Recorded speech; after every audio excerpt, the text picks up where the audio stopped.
This is an ABC News.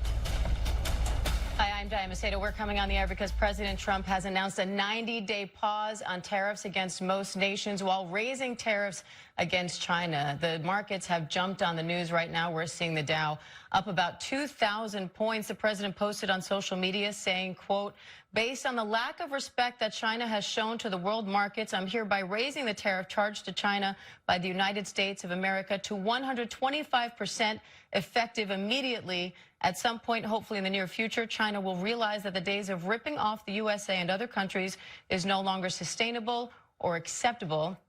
The president went on to say that based on the fact that more than 75 countries have reached out to the U.S. to negotiate, he is putting a 90-day pause on most other tariffs. I want to bring in our ABC senior political correspondent, Rachel Scott, at the White House, where we just heard from the press secretary and the Treasury Secretary, on this.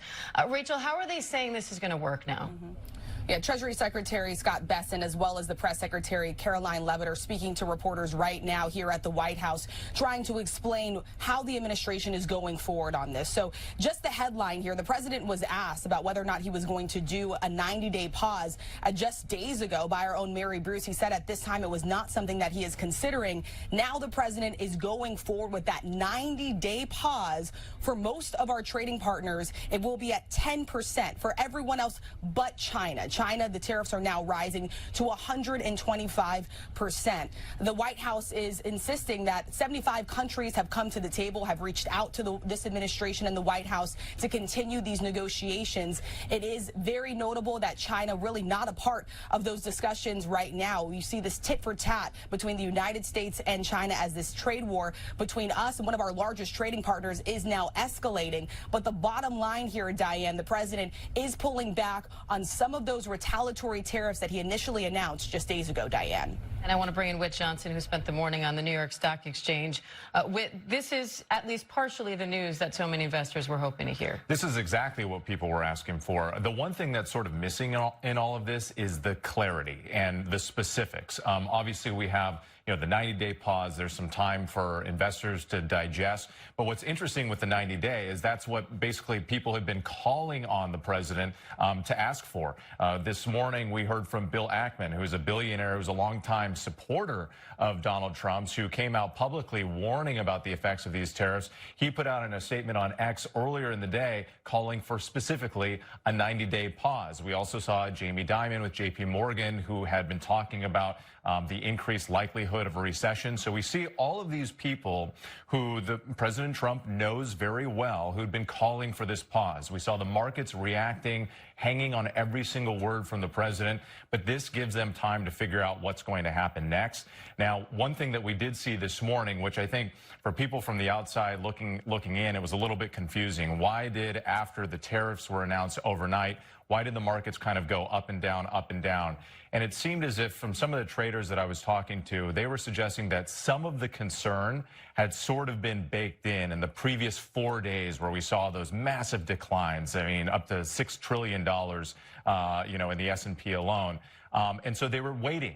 And that's why you're seeing it going up and down. Every little piece of news, every little hint from the administration about a negotiation, maybe some optimism, people were jumping in or people were jumping out. But this was that thing that they had been waiting for. But one piece of caution here, based on what I'm being told, is that, look, it's not over yet. You still have this escalating trade war between the U.S. and China. That's going to have a massive ripple effect. And so what does that mean? We don't know, but still some at least temporary good news when it comes to investors. And let's dig a little deeper into that ripple effect with our chief business correspondent, Rebecca Jarvis. Rebecca, 90-day pause on most of these tariffs on the one hand, increased tariffs 125% on China. What does that mean for consumers? Well, first of all, it's a stunning reversal. Just a week ago, the President Trump dubbed it Liberation Day and rolled out all of these so-called reciprocal tariffs. And now there's a 90-day pause on the majority of them, except for on China. First of all, those sources I'm talking to on Wall Street have anticipated that a lot of this has been with the idea of isolating China. And you even heard from the Treasury Secretary, Scott Bessent, who's speaking right now, that early countries who have come and spoken to the United States, the likes of Vietnam, South Korea, India, Japan, countries that might have aligned themselves with China are going to be included in this 90-day pause.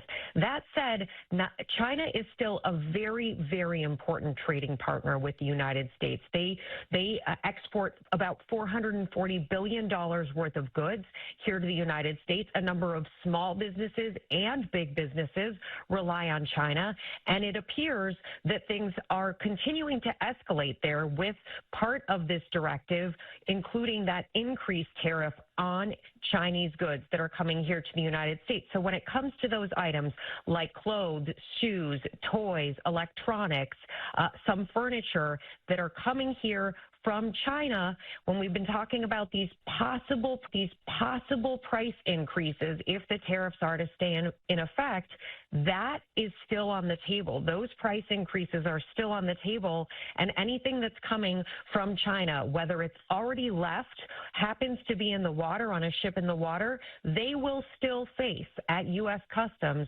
those higher tariffs. And as we reported over and over again, generally speaking, what companies do is they pay that higher tariff. U.S. companies pay that higher tariff at the border as the goods come here and then pass it off to consumers.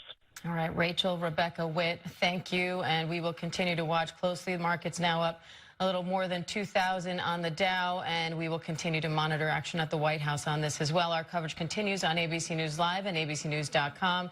And David Muir will be back tonight with the entire team of World News Tonight. I'm Diane Macedo in New York. Have a great day. This has been a special report from ABC News.